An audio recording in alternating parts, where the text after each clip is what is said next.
Bonjour à tous, aujourd'hui je voudrais vous parler des tables du Conseil constitutionnel et vous dévoiler l'existence d'un nouveau moteur de recherche dans la jurisprudence du Conseil constitutionnel. Alors les tables du Conseil constitutionnel, je vous en ai déjà parlé auparavant, c'est un document qui est très utile quand on veut étudier la jurisprudence du Conseil constitutionnel puisque c'est un document qui est rédigé par le Conseil constitutionnel lui-même et dans lequel il va synthétiser par thématique toute sa jurisprudence. Et il le met régulièrement à jour et aujourd'hui il vient d'annoncer que ces tables étaient désormais à jour jusqu'au 1er janvier 2022.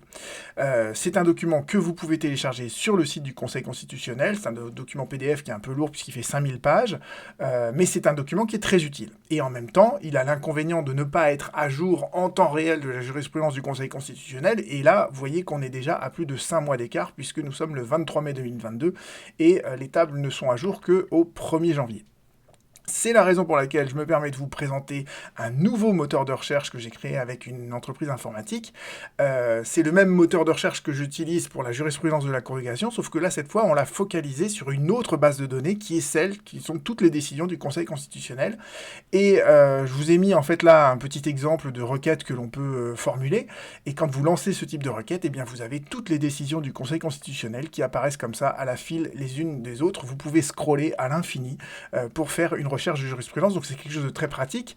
Et surtout, en fait, ce moteur de recherche, c'est un moteur de recherche, contrairement à tous les autres grands portails juridiques, c'est un moteur de recherche qui est transparent. Pourquoi ? Parce que justement, dans la décision, dans la référence de la décision, il y a un numéro de pourvoi. Et quand vous cliquez sur ce numéro de pourvoi, vous tombez sur quoi ? Vous tombez sur Légifrance, d'accord, sur la source officielle, la décision du Conseil constitutionnel telle qu'elle est publiée sur Légifrance. Donc vous voyez que c'est intéressant parce que c'est un moteur de recherche qui est absolument transparent. Et d'ailleurs, si vous faites la même recherche sur Légifrance, vous pouvez parfaitement dire je fais une recherche sur toute la jurisprudence du Conseil constitutionnel sur Légifrance, vous allez obtenir exactement les mêmes résultats. Vous voyez, la première référence là sur la même requête, c'est la décision du 11 février 2022 et c'est exactement celle qui est référencée sur notre moteur de recherche. Et d'ailleurs, c'est un dernier point qu'il faut retenir, c'est que ce moteur de recherche, comme Légifrance, en fait, puise dans la même base de données. Cette base de données, vous pouvez la trouver directement sur datagouv.fr. Je mentionnerai tous les liens que j'évoque sous cette vidéo.